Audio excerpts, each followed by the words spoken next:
Hey yo, what it do, YouTube? It's your boy Q, and we are getting close to season 19 for Apex Legend. And I wanted to talk a little bit over here today what that means with us being a little bit less than a month away from PLQs and about another month from there before we happen to see the start of the ALGS regular season. Because, of course, if it's your first time through, we do talk about a lot of esports over here, not just ALCS, RLCS, VCT, and more. So if you want to make sure you're staying up to date with more of the upcoming esporting events, especially heading into this new 2024 season, we cover a lot of them over here. Make sure you're hitting that subscribe button and turning those notifications on. But let's go ahead and talk about the new season coming in. We're getting ourselves a new legend. The new legend is Conduit. Passive ability here is going to be save your speed. You do get a burst of speed when running towards a teammate that is out of the tactical range. From my understanding, there's not an actual range for how far out you can be getting this burst of speed from, right? So kind of cool. Maybe something that allows you to kind of traverse the map a little bit better. Might be good for scouting out the map even a little bit if you think about it. But it's something you definitely want to keep alive, because when we look as far as the tactical ability, you blast your ally with energy, regenerating temporary shields for them while they're in danger. Now, this is something that, from my understanding, gets you, even if you're an empty red Evo shield, you can go all the way up, or even a purple or something like that. The only problem, though, is there's a timer on this. So no matter what you're sitting at as far as your shield wide, if you were empty before Radiant Transfer started, you will go back to empty after the time has expired. And then as far as the ultimate for Conduit, you get an energy barricade, deploys an array of shield jamming devices which damages and slows energy. I'm not exact, or it slows enemies, not energy, sorry. But I'm not sure if this is something that's more like a bombardment. I haven't really seen much as far as that goes. But we'll definitely be interested to see how much we see the new legend played. Of course, when we talk about competitive and ALGS, we rarely see the newest legends getting played until they kind of get touched up some more. But who knows? I mean, we still have a little bit of time. Maybe we'll see some of our teams kind of digging into it, but I doubt we'll see Conduit much as far as that goes. As far as for the Ignite map rotation, again, even though we're not going to be talking much about this, I think it's a cool map rotation. You got Broken Moon, Olympus, Storm Point. Of course, you've had some of the changes as far as to Storm Point here recently, and it's actually part of the thing that they're talking about here. They've got a full thing as far as the breakdown over here for the Storm Point map updates. All right, now in case you haven't seen it, a lot of the maps getting changed. I mean, when we talk about pretty much the entirety of the southwest of the map, I mean, you still got Barometer and Cenote and Mill and a lot of your, essentially your outskirts when we talk about over on the west side, as well as on that northern part of the map, at least all the way up to Wall. However, now they are adding Ghetto Station. We've also got Zeus Station up here. They're both similar. We'll be digging into those as well. But the entirety bottom right-hand corner, other than Launchpad, of course, Launchpad still being there, but no fish farms, no Gale Station, and even it looks like maybe Barometer shifted a little bit potentially, but a lot changing down here. So let's go ahead and kind of talk about some of the changes as far as for some of these POIs. You've got Zeus Stations in the mountains near Lightning Rod. Zeus Station is a symmetrical POI that replaces High Point. Goal for this POI was to make dropping on the high side of the map more viable. Zeus Station retains the singular redeploy balloon on Storm Point, and particularly sneaky rotations through the mountains connects this POI to the back of Lightning Rod. That's kind of what they're showing in this picture right here. So get some little not only micro rotations, but you can get some bigger rotations as well. When we talk about Ceto Station, which TSM has already claimed, Ceto Station replaces Prowler Island, which was previously a difficult rotation due to previous PvE elements in a high traffic junction. Goal with Ceto Station was to resolve the friction of this map rotation while simultaneously adding an exciting central hot drop. It makes sense that this would be something that TSM would want to pick up. As far as for them, they kind of do the same thing on World's Edge, if you think about with their drop spot on there as well. The IMC Armory has failed to defend Storm Point from the storm, leaving only ravaged husks of the armories behind. Expect some high tier loot to remain, but the Spectres will no longer defend the spoil. So also that would mean that you no longer have the ability to kind of tuck yourself in there to get those, right? You're basically going to be exposed right from the word go, which is definitely interesting. We talk about how we've seen some teams kind of tuck themselves in there to kind of level up things and not have to worry about teams around them. Teams going and stealing IMC armories in the past as well, right? Also, the Forbidden Zone. The Forbidden Zone was hit hard by the lightning during the storm, destroying parts of the perimeter fence and causing the Prowlers to flee. Our goal was for this area was to reduce the friction of rotating through the zone by removing the Prowlers, kind of like they were mentioning earlier, but providing structures to build better fronts and defensive options when squads are forced into combat. So not so open in here, which honestly I really like. I felt like sometimes when we'd see fights taking place kind of in that area, it's just a lot of open fighting. I like the fact that you're adding some buildings, you're adding some cover. Big fan of that. Also, lightning rod looks like they got reworked here as well. You can see one of the biggest opportunities that they wanted to address this update was to solve the low number of players choosing to drop to the high side of the map. In addition to adding Zoo Station, the team felt that it was important to reduce the overall size of the zone and helps to make POIs feel better and more connected to one another in the rest of Storm Point. That's just about everything as far as the map change. The map, from my understanding, also got a little change as far as size. Also, as far as how much you can walk into the water on the outskirts, changed as well. Storm Point should be fun. Something to think about, though, if they are going to be still doing Storm Point for the upcoming season for PLQs, which from my understanding they are. That means there's going to be a lot of contesting going on as far as during scrims, as well as also when we talk about for the upcoming season for ALGS, right? For all of our teams that are already starting to scrim for the upcoming season, they're gonna have all of our southeastern teams. They're all gonna have to start duking it out for those POIs. I'm sure some of them maybe more so than others, but should be interesting. There are gonna be a few things here we're gonna kind of blaze through a little bit quicker. Again, just because our channel over here tends to more focus on the competitive side of the thing, but I do think it's very important to note that they are implementing new in-match notifications as far as for people when they get caught cheating. I think this is something to let people know that the work is getting done in the background. I think seeing things like this is positive reinforcement to let people know that they are indeed working on it in the back, no matter how much like your favorite content creator or your favorite pro likes to say that the cheating isn't being addressed. I think that's something that's really, really big there. Also big is talking about some of the rank changes. I don't think I'm the best person to talk about rank changes, but I do think there's some things here that is worth noting. There's going to be some promotional trials here that when they reach the peak of their tier during a trial, LP loss and gains are frozen, which means people can really focus more on the objectives that we're going to be talking about here in just a moment. Now, if you fail to complete the trial within the match limit, it looks like the match limit is going to be 5. There's going to be a loss of LP based on the player's performance, right? So they'll get dropped down a little bit. But each time they get back up to that cap, it looks like you're going to be added. You're going to get yourself another trial ads. Like the first time you get up to like the rookie to bronze, bronze to silver, silver to gold, so on and so forth, right? You get 5 matches to focus on these conditions that are right down here, right? But after that, you lose your LP and then you're dropped back down to where you were trying to promote from. Once you get back to it, you start with 5, then it's 6, then it's 7, all the way up to a max of 10. And promotional trials are skipped during provisional matches. Okay. As far as for placement and stuff. Honestly, pretty simple. I think if we look at the list here, I'll leave it up right up above me here. That way, in case y'all have any questions, y'all can feel free as far as to try and read those there. But honestly, winning a game, your main condition, if you end up not winning a game, there's some things, at least up until platinum, that you can do.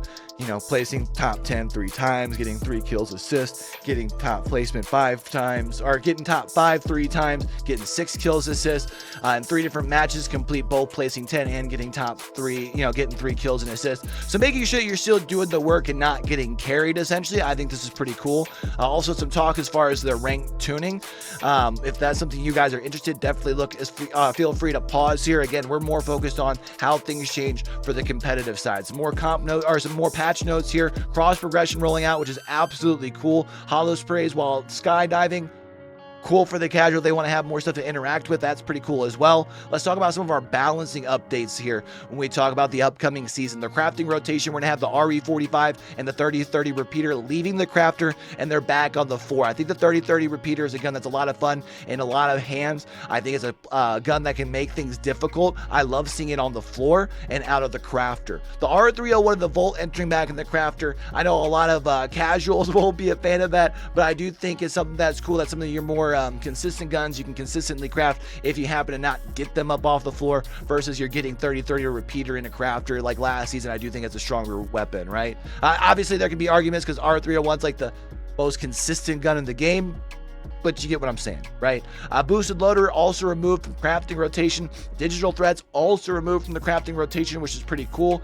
I don't think this is necessarily the fix that some people are going to think when it comes to the digital threat problem, and also with Bangalore, although Bangalore does get them nerfed, and we're going to be talking about that here in a moment. But I'm kind of interested to see what you guys think about the digital threats getting removed from the crafting rotation? Was it necessary? Does that just exacerbate the issues? Let me know down in those comments below. All right, but also we've got hammer point rounds getting added to the craft rotation as well. Now our care package weapon rotation, we've got L-Star EMG returning to the floor. It removed the disruptor rounds, the projectile size reduced, improved recoil pattern, and reduced randomness in the early part of the recoil pattern as well. Damage increased from 7 to 17 was 16, and the barrel attachment improved to match other weapons now that it's on the floor. What should be interesting when we talk about care package weapons and them being, game changers, having the wingman entering the care package, I think kind of cool, especially because you know that when you get it, it's going to be a juicy one. Right now you get the hop up with the Skull Piercer Elite, ignores headshot damage reduction from the helmet there. The boosted loader hop up is attached. The base damage increases to 50, was 45, and the projectile size also increases, which I would imagine means you should be hitting more of your shots. 110 ammo overall, so I feel like it's a pretty solid gun. You'll be able to see where, people who have that playmaking ability will be able to make things work out of it. I'll be interested to see how things go here. Care packages will now always have a weapon at all stages of the game. I think that's cool. Sometimes you get, into late game and you kind of get, maybe some good meds and stuff, but you would rather get, a game changing or a momentum building sort of weapon, right? Gold weapons that are in rotation. We've got the Havoc, the RE45, the Car SMG, the L-Star, and the Longbow. I think that's a pretty good rotation as far as for your gold weapons. Our hop ups, you got the boosted loader removed from floor loot. And the turbocharger removes 1 damage. They removed the 1 damage reduction when equipped. So now it's going to be the same damage regardless here. We've also got some changes to some of our weapons. The 30-30 repeater, they increased the hip fire spread, which I think is good. As impactful of a gun as it can be at range, it shouldn't also be able to be used as basically a shotgun, right? There should be some not randomness, but I feel like it just shouldn't be able to slap as consistently from short range. So I think that's a good change. The bow check bow now has a faster initial draw speed. Select fire now toggles shatter caps, and it tightens up the space for the shatter caps as well, making it a little bit more like a shotgun at close range. I think that's pretty dope. The charge rifle, they improved the bullet drop ballistics. They increased projectile size. It seems like just across the board, they're buffing sniper rifles.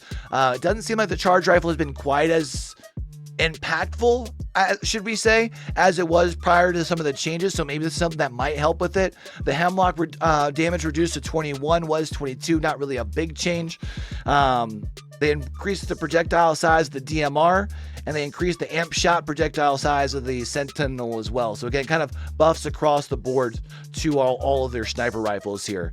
As far as your legends, the biggest changes, we got to talk about it, man. Changes that are like the 2 most consistent legends when it came to pick rate during ALGS in the back end of the season. First off being Bangalore, the double time reduced duration to 2 seconds, which was 3 seconds. That was that extra speed boost that you got, right? Making it a little bit easier to get away. Also talking about as far as helping you get away was the smoke launcher. The smoke lifetime now reduced to 18 seconds, was 23. 5 seconds is quite a big of a change here. I think that's pretty healthy. I think they did a good job of reducing the rolling thunder as well without absolutely nerfing it in the ground. Stun duration reduced to 6 seconds, was 8 seconds. So I feel like Bangalore still will be strong.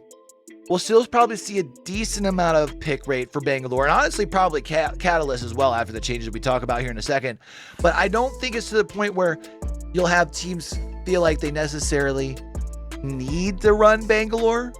I don't know. It's hard to say though, especially with no more craft digis. Who knows? I'm kind of interested as far as what you guys think, chat. Let me know down in the comments below, especially also with Catalyst as well. The piercing spikes, the cores no longer block projectiles, allowing bullets to pass through, right? The little thing that sits up in the air that people could try and tuck behind. I think that's a very good change. Also, your max in-world count reduced to 2 instead of 3. So you can only use 2 of them to help lock down a building, which kind of makes the ability for Catalyst to be like the defensive side there just a little bit less, but I still feel like you still have quite a bit of viability of not only your cores, but also, or should I say the spikes, but you also still have the ability to like recreate or lock down the doors itself, right? I think think the big thing here is the throw range decreased by about 50%, meaning that they're meant to be used more defensively versus offensively, which I think makes it so where Catalyst really is more of a defensive legend. I think we saw where Catalyst had that ability to kind of flex a lot, which I think is why a lot of people were comfortable picking them. The other thing was the Dark Veil, obviously, too. Something that helped you not only in your engagements, but could also help you with your rotations. Couple things with the Dark Veil that are changing. First off, the cooldown now starts after the wall comes down versus while the wall is up, which is a huge change, especially because before that was basically 30 seconds that you were already getting added to your next Dark Veil while your current one was up. Now, though, the lifetime is no longer 30 seconds, it's 25 seconds. I feel like the 5 seconds, a nice little nerf without, again, going overboard here. I guess we'll have to kind of see how things look once scrims start back up. Again, I feel like when we talk about scrims coming up here for PLQs, as well as obviously Pro League starting up shortly thereafter, I still feel like we're going to be seeing a lot of Catalyst in Bangalore. I feel like we've been seeing them become a little bit more of a staple, but we've heard a lot of people talk about how the meta was already kind of open. So I think these changes here just opens that meta up a little bit more, seeing people probably picking more of their comfort pick versus having to pick within the meta itself, something that we're actually seeing during the Overwatch World Cup, but that's a whole different bag, a whole different conversation. Looks like we got some passive updates here. Pathfinders, Insider Knowledge can now scan care packages after allies have already scanned them. Wraith's Voices from the Void reduced look time required to trigger. That way you're able to get it sooner. I think that's just probably to help as far as with some ping discrepancies and things. That way there's sometimes you're getting shot and it's like, oh, they're just getting notified that you're dying, right? So that's pretty cool. It helps make it more consistent. I'm a big fan of that.